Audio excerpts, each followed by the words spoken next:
Ya. Les doy la cordial bienvenida a la clase de Ciencias Naturales correspondiente al segundo nivel, medio. ¿Ya? Hoy día ya nos vamos a la tercera unidad del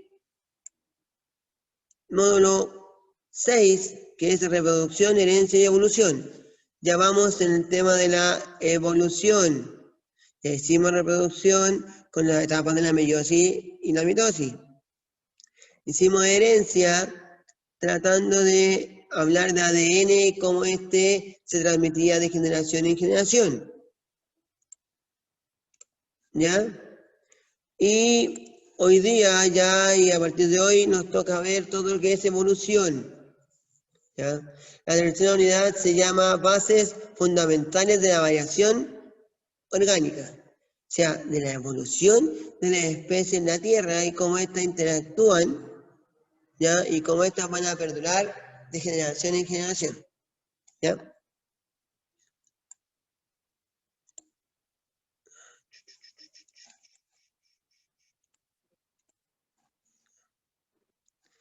Vamos al objetivo de la clase, es que ustedes comprendan las principales teorías del origen de la vida a partir del creacionismo hasta llegar a la teoría endosimbiótica.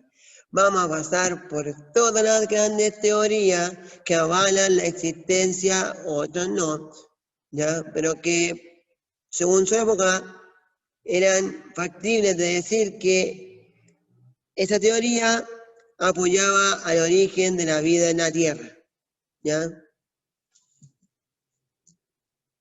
Vamos a recordar un poquito.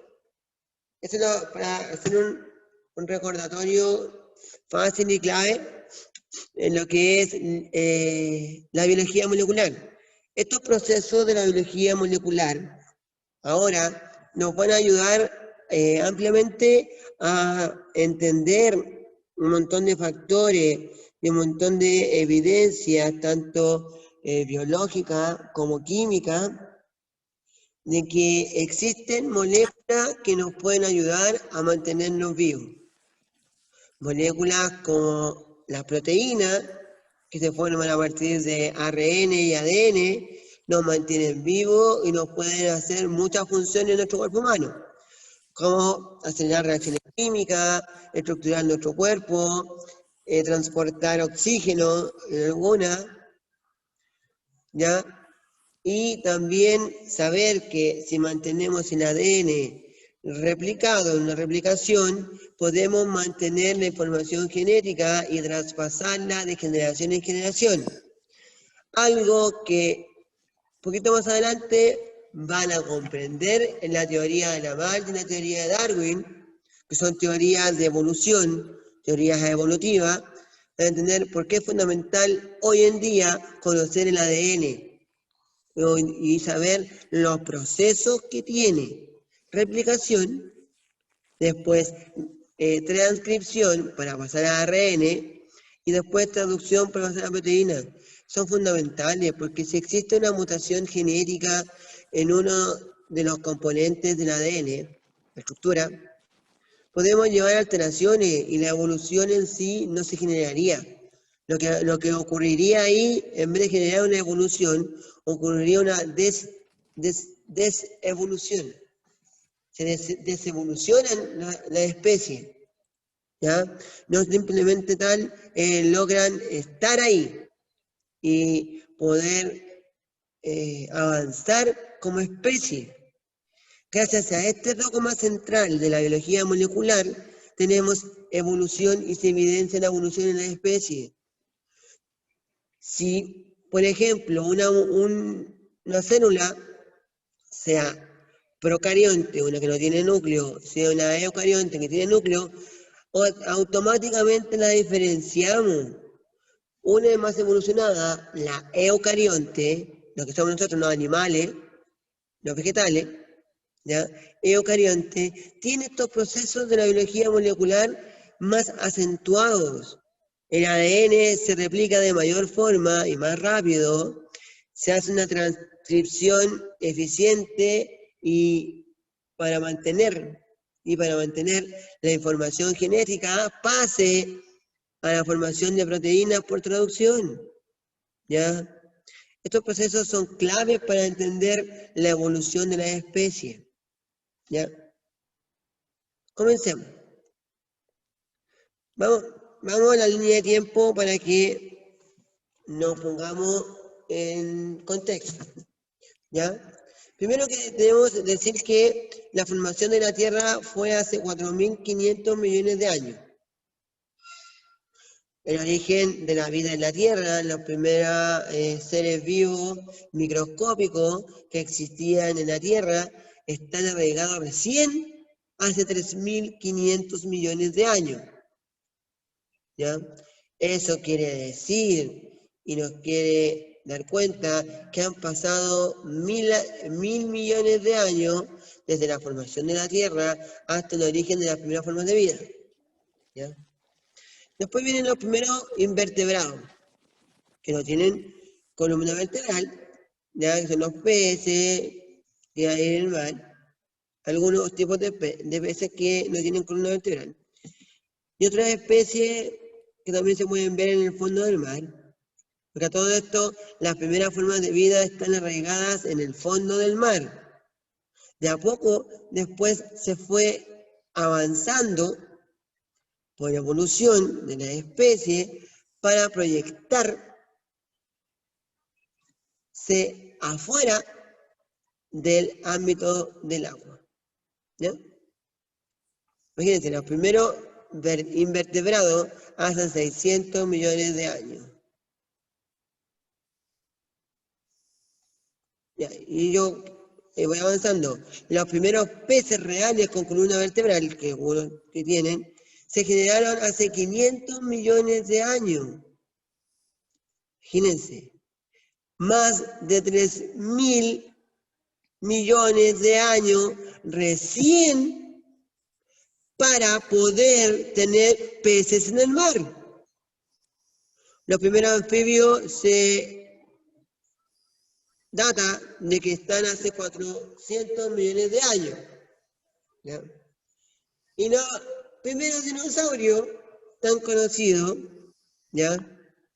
Tan conocidísimos, aparecieron recién hace 230 millones de años. Recién. Imagínense, la formación de la Tierra fue hace 4.500 millones de años. Es una parte solamente de esos 4.500 millones de años es donde aparecen los primeros dinosaurios. ¿Ya? Y ahí cabe decir que los dinosaurios desaparecieron por distintas formas. Una de las teorías clásicas que se dice que es un meteorito que cayó en la Tierra y una parte se calentó y la otra se enfrió. Y por eso la parte que era cálida, los dinosaurios se empezaron a extinguir y a morir. ¿Ya? Otra teoría dice que los dinosaurios crearon cataratas en los ojos y por eso no pudieron alimentarse bien y fallecieron.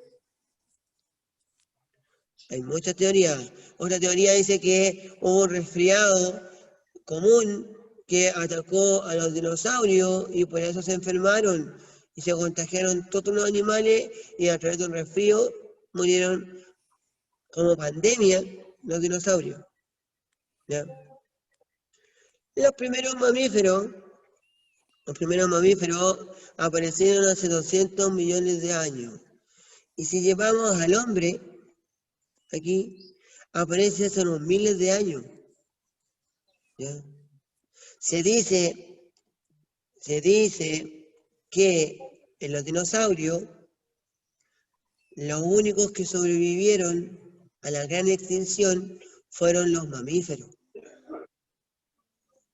Cabe preguntarse realmente, ¿cómo pudo sobrevivir los mamíferos a un ambiente hostil, un ambiente que tiene bajas condiciones óptimas para poder sobrevivir y de alimentación también? Son preguntas que de a poco se han ido dilucidando y con los lagones perdidos se puede dar cuenta. También otra cosa que destacar aquí, que los primeros anfibios, que son tipo agua y tipo acuático, mejor dicho, y terrestre, no había ninguna evidencia cómo pasaron los peces del agua a ser parte de la tierra. No había evidencia. Hay una evidencia, que antiguamente no había ninguna evidencia. Hoy en día hay una evidencia clave, porque en la teoría de Darwin propone él que existe, tiene que haber una especie que sale del agua y va a la tierra para poder respirar oxígeno directamente del ambiente, sin depender del agua. En los años 2002, 2003, recién se puede encontrar un eslabón perdido, una especie llamada Tiktaalik, que salía del mar y llegaba a la superficie de la Tierra. Pero imagínense, Darwin es de 1800 y algo. Toda la teoría de Darwin está basada en supuestos y en hechos, supuestos hechos que ocurrieron y que podrían ocurrir más adelante. Y recién, en el 2002, 2003, recién se da una evidencia clave para entender la teoría de Darwin y saber realmente de que él estaba bien en lo que planteaba. De que había una especie, había un eslabón perdido desde el mar a la tierra, que es parecido a un anfibio, es como un reptil tipo anfibio. Ahí lo vamos a ver, después lo puedo agregar a la clase de la teoría de la madre, la teoría de Darwin, para que comentemos un poco del origen de la especie, que es súper entretenido y es súper relevante que ustedes aprendan. ¿Ya? Pero en esta clase nos convoca a llegar a todas las teorías del origen de la vida en la Tierra. Vamos con la primera. La primera teoría del origen de la vida en la Tierra, la teoría creacionista o el creacionismo. ¿En qué se basa? ¿Alguien sabe? ¿En qué se basa la teoría del creacionismo?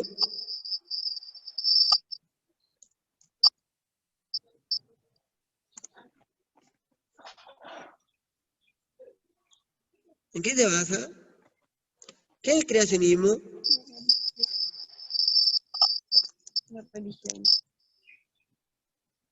¿Ya?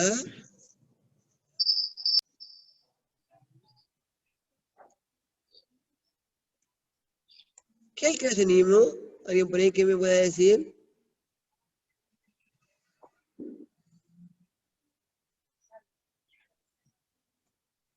Es una forma planteada de que la vida fue creada por un Dios supremo. ¿Ya? Hay un creador único que da origen a toda la diversidad de organismos que hoy existen.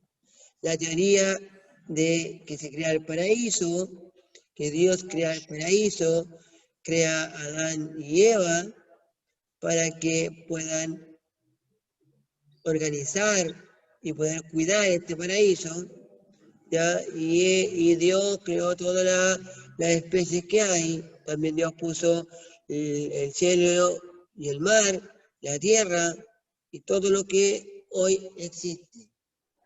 Hoy en día esta teoría, hay muchas religiones que la aceptan bien.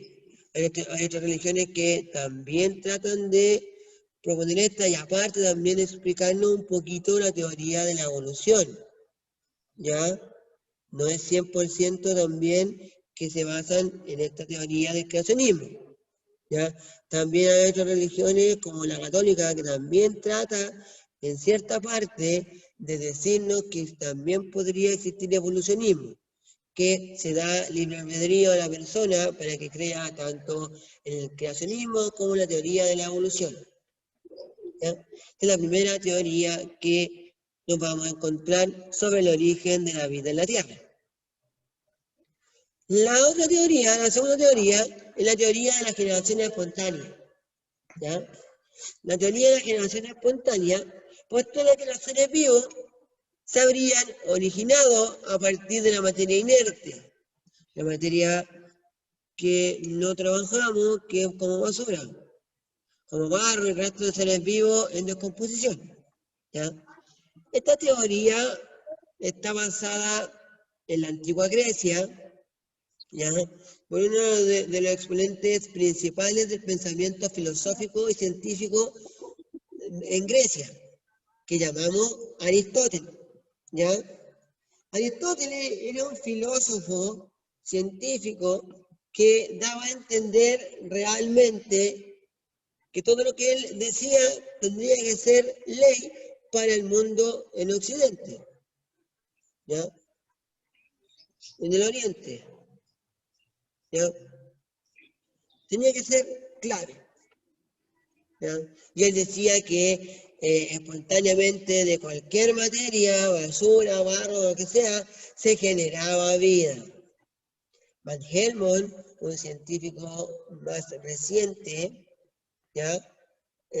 Reciente, apoya la teoría de Aristóteles, la apoya realmente. Y él propone un experimento, que pone ropa sucia, pone un poco de trigo de esa ropa sucia, y dice que al cabo de las 2 semanas podría crearse ratones, salir ratones de ahí. Pero no es tan así, porque hoy día sabemos que nada es espontáneo, que la vida no se crea espontáneamente, ¿ya? Vamos a la tercera teoría sobre el origen de la vida en la Tierra, la teoría cosmozoica o panspermia. Esta teoría está basada ya más o menos en el siglo VI antes de Cristo, ¿ya? Pero que tiene su entendimiento, su auge a partir del siglo XIX, ¿ya? Dice que en el siglo VI se había propuesto que a lo mejor venía la vida de fuera del planeta y rompía en la Tierra, ¿ya? Y rompía en la Tierra. Uno de los mayores exponentes de esta teoría es el sueco Svante Arrhenius. Arrhenius propone que un meteorito que venía con microorganismos viajó desde muy lejos y llegó a impactar en la Tierra y trajo vida. Y por eso tenemos el origen de la vida a través de un meteorito que trae microorganismos y bacterias, ¿ya? Y provenía todo esto del espacio exterior. Y de esporas también, impulsadas por la reacción de las estrellas. Las estrellas mandan energía para que este meteorito haya caído en la Tierra y traiga estas esporas, estos microorganismos, estas bacterias. ¿Ya? Svante Arrhenius. Contraponiendo y diciendo de que la teoría de la panspermia no era factible, ¿ya? Paul Becquerel, propuso una contrateoría que se llamó la teoría de la radiopanspermia, que demostró que estos organismos se destruían en las condiciones extremas de radiación UV y de baja temperatura. Ya, todos esos microorganismos que a lo mejor podrían haber venido de un meteorito que decía Svante Arrhenius, no vienen así, ¿por qué? No pueden haber caído porque la radiación UV y las bajas temperaturas que hay afuera de nuestro planeta Tierra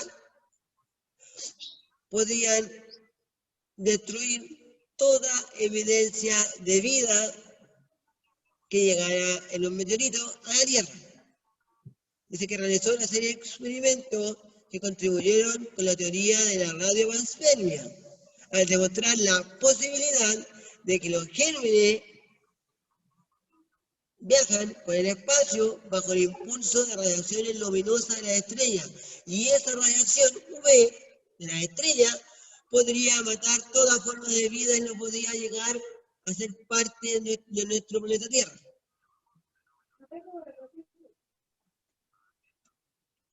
¿Se entiende? ¿Vamos bien? Teoría del creacionismo, teoría de la generación espontánea, teoría de la panspermia y teoría de la radiopanspermia. Ya tenemos 4 teorías dando vueltas sobre el origen de la vida en la Tierra. Creacionismo, que un Dios supremo crea las cosas, todos los seres vivos en la Tierra. La teoría de la generación espontánea de Aristóteles, que de la materia inerte se crea vida, de la nada se crea vida.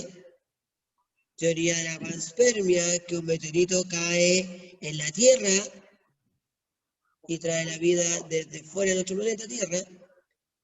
Y la radiopanspermia, que desecha 100% la teoría de la panspermia, porque los rayos UV y las bajas temperaturas que hay en el universo, la radiación UV que es generada por las estrellas luminosas que impulsan los meteoritos, deben eliminar toda existencia de vida que haya en un meteorito que pueda caer en la Tierra. ¿Ya? Tenemos 4 teorías. ¿Quedan claras? ¿Se entienden? ¿Sí?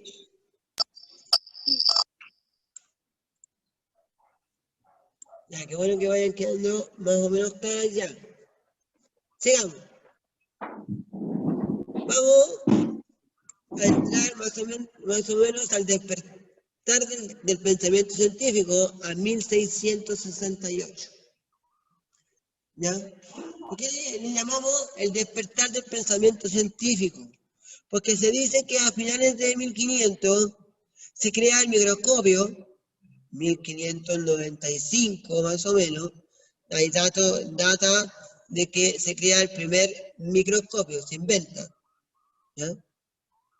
Y de ahí comienza el despertar del pensamiento científico en la Tierra.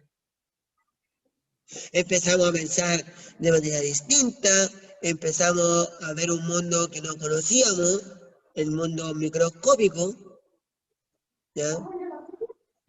El que podemos ver virus, bacterias, protozoos, y moho, y esporas, y un montón de seres vivos que no vemos a simple vista, ¿ya? Por ejemplo, para el tema de la teoría de origen de la vida, aparece este científico llamado Francisco Redi. Redi era un médico italiano que realizó un simple experimento en el que colocó 4 vasos en los que puso respectivamente un pedazo de carne, serpiente, pescado, anguila y un trozo de carne de buey. Luego otros 4 vasos con los mismos materiales y dejó abierto algunos, mientras que los primeros permanecían completamente cerrados y herméticos. ¿Cuál es el planteamiento de Reddy? Realmente que era poder decir de que la teoría de la generación espontánea no existe y no se puede avalar. No se puede decir que es correcta. ¿Por qué? Porque puso 4 vasos, ¿ya? Con carne adentro y las moscas o mosquitos o insectos que llegaban se comían la carne y de la carne no aparecía nada. Que hizo lo mismo, cerrar los vasos, los 4 vasos los cerró. ¿Ya? Los cerró completamente, herméticamente. Se dio cuenta de que al abrirlo después, la carne estaba descompuesta y no había ningún ser vivo, la mosca, ningún insecto, ¿ya? Y cuando le puso algunos hoyitos, también, de repente sí podían quedar adentro y haber adentro seres vivos, porque las moscas aquí ponen huevo, después de huevo, ahí recién se alimentan ellas de la carne y la carne puede aparecer mosca o insecto adentro, ¿ya? Pero la gran teoría es que no. Es una teoría, ¿ya?, de que no existe la generación espontánea. Después aparece el siguiente científico, llamado Lázaro Spallanzani, que en 1769 propuso un experimento en el cual consistía en calentar un caldo en un frasco abierto, un caldo nutritivo que tenía elementos sodio, potasio, magnesio, entre otros elementos fundamentales, ¿ya? Pero él puso un frasco con un caldo y en él se observaba que al cabo de un tiempo aparecían microorganismos. Pero cuando se repitió la experiencia con frascos cerrados, no aparecieron nunca microorganismos, siempre y cuando el frasco esté esterilizado completamente, ¿ya? Y está, lo calentó un frasco, un caldo, 1, 2, 3, cuando ya tenía el tiempo necesario, aparecía el microorganismo. ¿Por qué? Porque el ambiente, el aire, traía esos microorganismos. Y cuando puso a calentar el caldo tapado, en ninguna instancia pudo corroborar de que había microorganismos.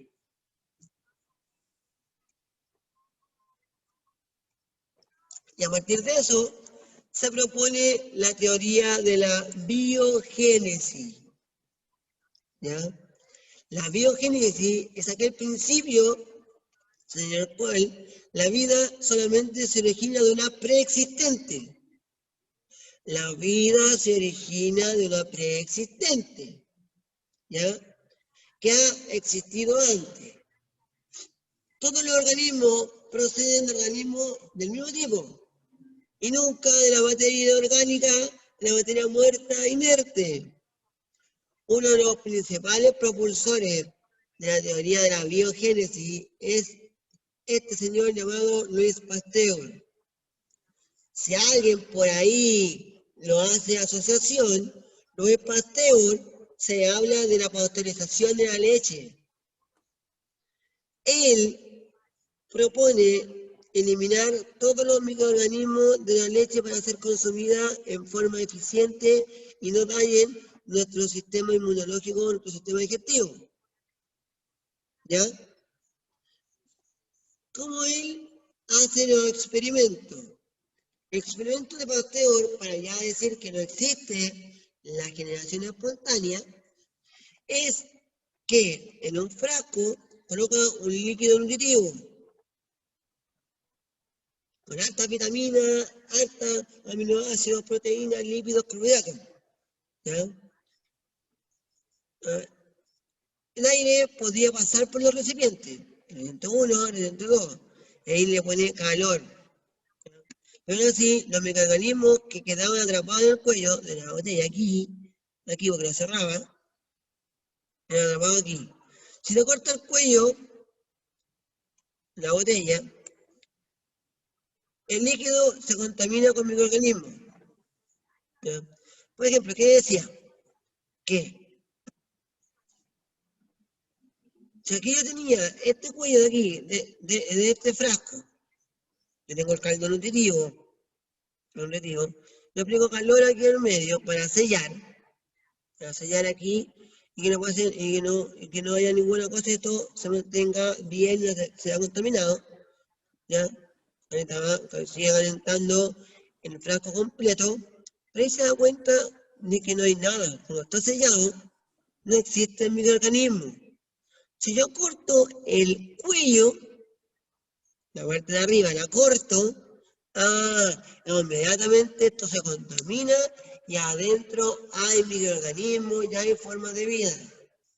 Entonces, a partir de esto, se desechó para siempre la teoría de la generación espontánea. Para siempre. No hay microorganismos de la nada. Porque aquí hay un frasco, se le echa un caldo nutritivo, aquí se sella la parte de arriba con calor, se sigue poniendo calor en el frasco de abajo, la parte de abajo, no se contamina, pero si yo corto el cuello de la botella de arriba, la botella del frasco, como he dicho, ¿ya? Empiezan a entrar microorganismos y ahí puedo ver vida. Antes no. ¿Ya? Experimento que fue realizado ya en 1861. Imagínense. Prácticamente vamos de 100 en 100 años dando vueltas. El pensamiento científico no es de la nada. Antiguamente tenían que pasar más de 100 años para descubrir algo. O mucho más. Sigamos. Vamos a 1921. Vamos a la teoría del origen químico de la vida. ¿Ya? Aquí ya salimos, ya sabemos que no existe generación espontánea, que de la nada no se crea nada, algo. De la nada no creó algo. ¿Ya? De la nada no creó algo definitivamente. ¿Ya? Y el punto de partida de estos científicos, Oparin y Hadland,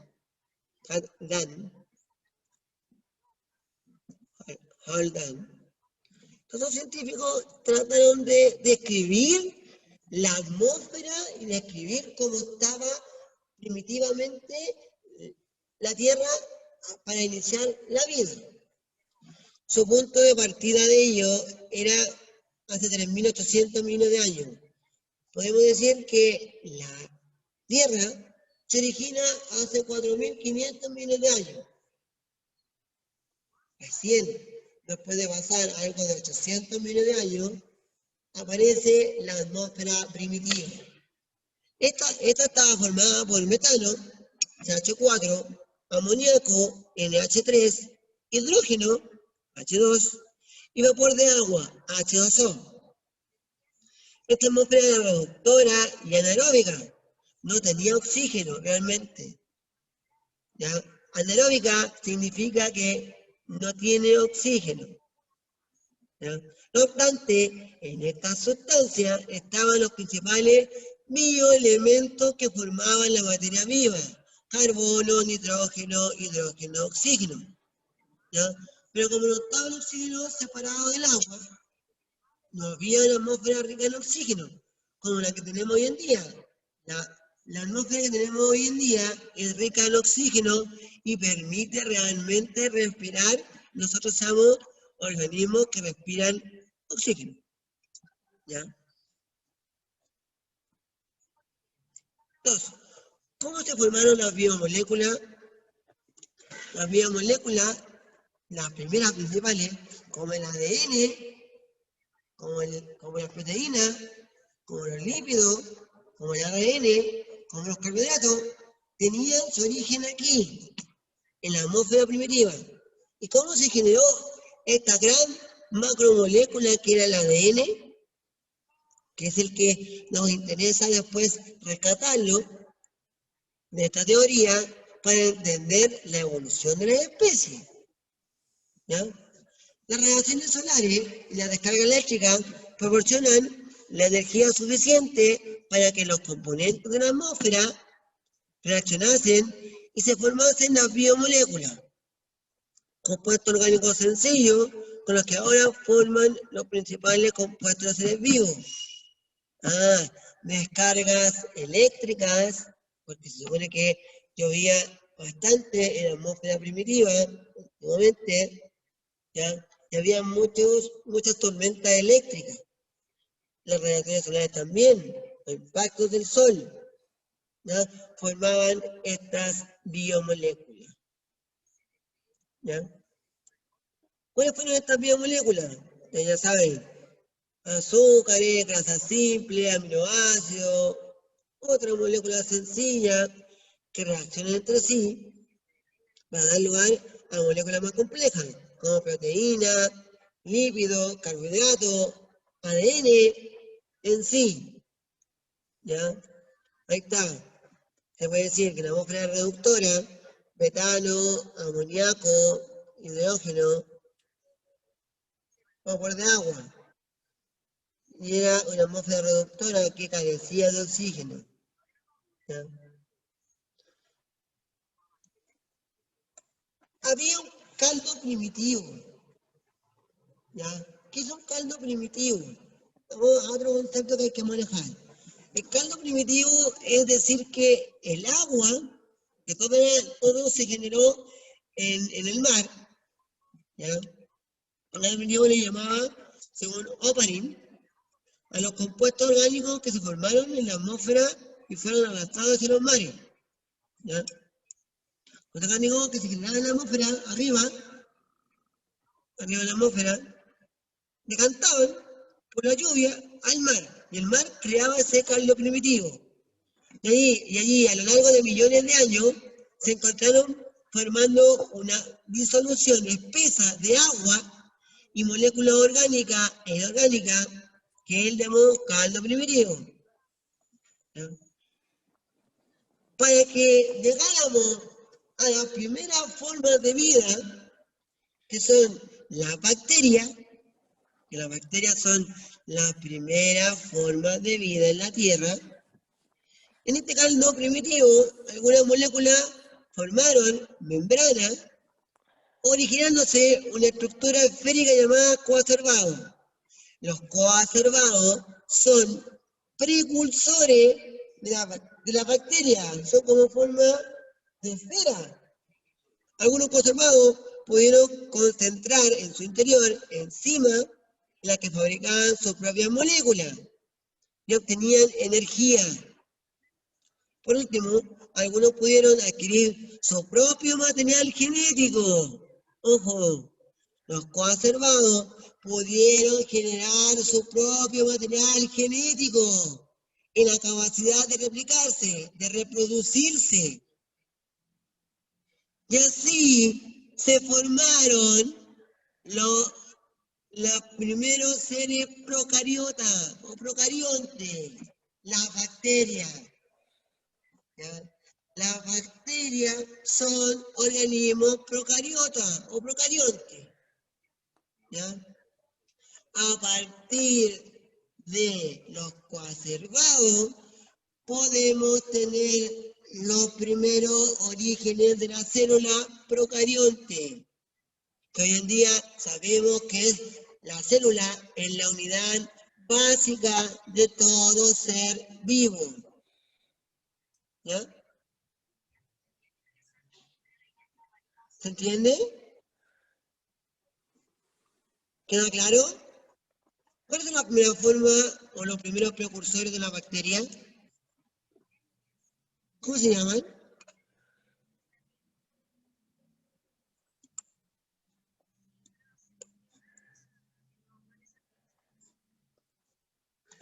¿Cómo se llaman los primeros precursores de la bacteria?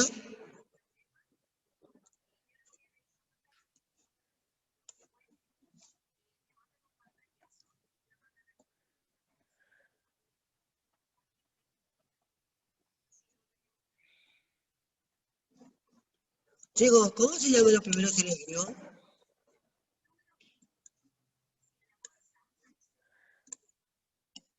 ¿Los primeros seres vivos en la Tierra? ¿Cómo se llaman? Los coacervados. Los coacervados son los precursores de la bacteria, ojo. De ahí les puedo mostrar el esquema. Atmósfera reductora, sin oxígeno, solamente con vapor de agua, hidrógeno, metano y amoníaco, que generan por lluvia, por electricidad, por la tormenta eléctrica, generan moléculas inorgánicas. ¿Ya? De ahí generan la molécula orgánica y a partir de esa molécula orgánica, por reacciones químicas, generan macromoléculas, como el ADN, ¿ya? Y se generan las primeras formas de vida, los coacervados.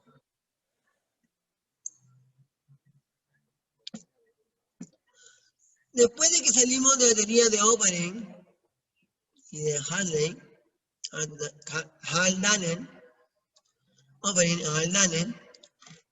aparece el experimento de Miller-Urey. Y ahí nos vamos ya al año 1953, cuando ya teníamos los primeros indicios de que había dos científicos que estaban trabajando en torno al ADN. ¿Ya? Miller propone recrear 100% la atmósfera primitiva. Recrear realmente. Ponía agua hirviendo, ponía un tubo que tenía electrodo hacia chispas, mezclando los componentes de la atmósfera primitiva. Metano, amoníaco, oxígeno, y aquí va el vapor de agua. También. ¿Ya? Ponía un condensador para el flujo de agua fría, para que se mantuviera, y ahí él abrió una llave, un espacio entre medio, donde caían gotas y al cabo de los días podía observar molécula orgánica, podía observar carbohidrato, lípido, ADN, material genético, entre otros. Y era primordial. Ellos recrearon la atmósfera primitiva y pudieron decir realmente que el origen de la vida está en la antigua forma de que estaba la Tierra, ¿ya? En la atmósfera y en los mares. Entonces Miller, el que da por sentado de que el origen de la vida de la Tierra no viene del exterior, ¿ya? No viene de la nada, que se pudo haber creado en la atmósfera reductora sin oxígeno y de un caldo primitivo que existía en la Tierra, rico en moléculas inorgánicas, para formar la molécula orgánica y así también saber de que existieron los coacervados, que eran los principales para generar la bacteria.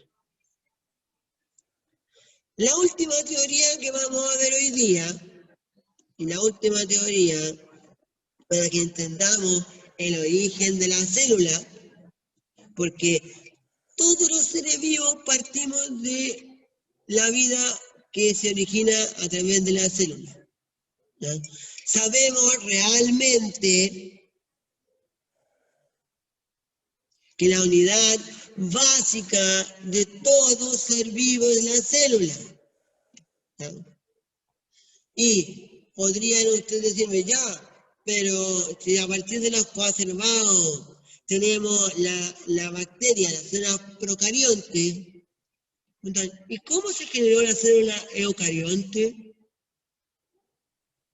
Porque tenemos la célula procarionte que es simple, que no tiene núcleo, que es más sencilla, pero la bacteria que quedaron ahí, entonces el planeta es una pura bacteria. ¿Y cómo usted me puede decir y me puede corroborar de que pasamos de bacterias a ser lo que tenemos hoy en día, seres humanos en nuestra Tierra, y tener animales, tener insectos, tener anfibios, tener reptiles, tener peces? ¿Cómo llegamos a eso? Una de las teorías que está aceptada hoy en día es la teoría de la teoría endosimbiótica, ¿ya? Esta teoría es más o menos postulada en 1967. Postula que algún organelo propio de la célula eucariota especialmente cloroplastos y mitocondria, habrían tenido su origen en organismos procariotas. Ojo,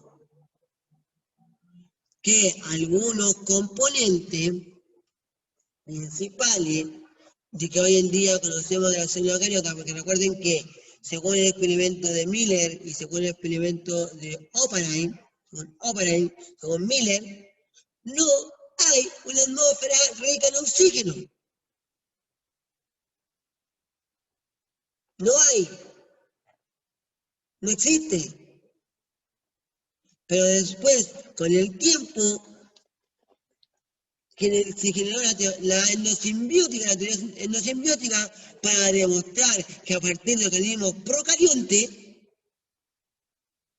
aparecen ciertos organelos como el cloroplasto y las mitocondrias, ¿ya? Que mitocondria genera energía y los cloroplastos hacen la fotosíntesis, que después de ser englobados por otro microorganismo, habrían establecido una relación simbiótica con este. Se habrían unido. Uno habría comido la mitocondria y algunos cloroplastos, y ahí se habían hecho una unión muy, muy firme. Se dice por ahí que es un coacervado, que después se come ¿sí? Un cloroplasto y una mitocondria que estaban dentro de una bacteria, y ahí genera lo que llamamos una célula eucarionte vegetal. Y ahí la célula eucarionte vegetal podría haber cambiado esta atmósfera rica en H2O, amoníaco, metano, hidrógeno, una atmósfera rica solamente en oxígeno. Y ahí cambia el paso y ahí empiezan a evolucionar estas células y ahí ya comienzan a formarse los seres vivos, después comienzan a formarse primero animales invertebrados, ¿ya? Después se genera toda la gama de los peces, los anfibios, los reptiles, los mamíferos, y así llegamos a la primera línea de tiempo que teníamos al principio, entender cómo es el paso del tiempo. ¿Ya? Ya. Para que terminemos bien la clase de hoy día, que hemos visto bastantes teorías en torno al origen de la vida en la Tierra. ¿Ya? Hemos logrado pasar por distintas teorías que nos avalan realmente cómo puede haber sido este origen de la vida. ¿Ya? Vamos a hacer una pequeña actividad de resumen, pequeñita. ¿Ya? Ahí vamos a tener que completar esta tabla identificando las teorías en torno al origen de la vida en la Tierra. ¿Ya? Pero ahí ustedes me pueden ayudar, el que me quiera ayudar, bienvenido. ¿Ya? Tengo la tabla, tengo que completarla. ¿Ya? Y vamos a partir con la número 1. Aquí está la propuesta del creacionismo. ¿Qué me dice qué consiste el creacionismo? ¿Qué consiste el creacionismo? Dios que crea todo.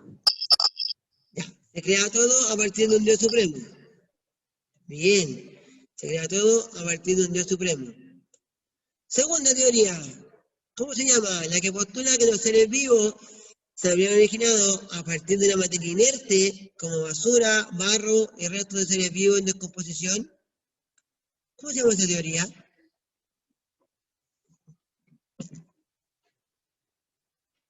¿Cómo se llama esa teoría? ¿Verdad? Vamos, cuando se crean de la nada, de la materia inerte, de la basura, del barro. La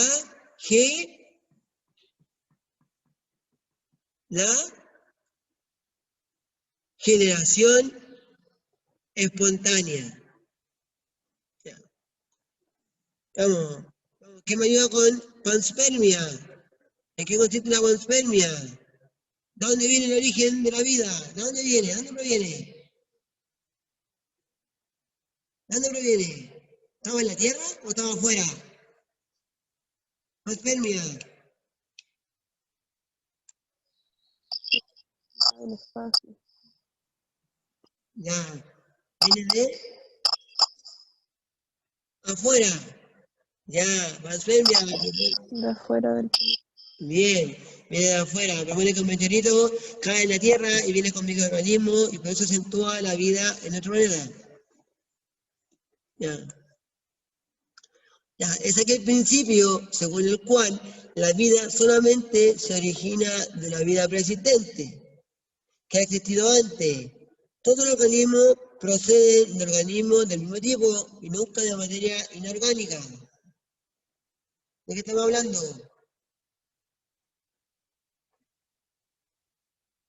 Estamos hablando de la teoría de la biogénesis. Teoría biogénesis. Principio según el cual la vida solamente se origina de la vida preexistente. ¿Ya? Origen químico de la vida. ¿De qué se trata? Se trata de entender de que hay muchos elementos químicos en la atmósfera primitiva, como el carbono, el hidrógeno, el oxígeno, y que ellos decaen y forman en el mar las biomoléculas, tanto inorgánicas como orgánicas. Y la última, ¿qué teoría es? La cual propone y postula que algunos organelos propios de la célula eucariota, especialmente cloroplasto y mitocondria, habría tenido su origen en el organismo procarionte o procariota. La teoría endosimbiótica, que a partir de organismos, de células como, o de organismos como las bacterias, células procariotas, de ahí se desprenden organelos propios y estos fueron como consumidos por conservados. Estos conservados generaron una célula eucariota vegetal y pudieron cambiar esta atmósfera reductora de oxígeno en una atmósfera rica en oxígeno. Ya, hasta aquí vamos a llegar. Hasta aquí vamos a dejar la clase de hoy día. Como resumen principal, hoy día hemos tenido todas las teorías del origen de la vida en la Tierra. Pasamos por creacionismo, por panspermia, radiopanspermia, por generación espontánea, por la teoría biogénesis, por la teoría del origen químico de la vida, por la teoría endosimbiótica. Hemos visto todas las teorías más acertadas y más divulgadas sobre el origen de nuestra vida y de nuestro existir. ¿Ya? Espero que les haya gustado la clase, espero que hayan aprendido algo nuevo y haber acentuado un poco más sus conocimientos. Espero que nos veamos en la próxima clase y que les vaya súper bien. Hasta pronto.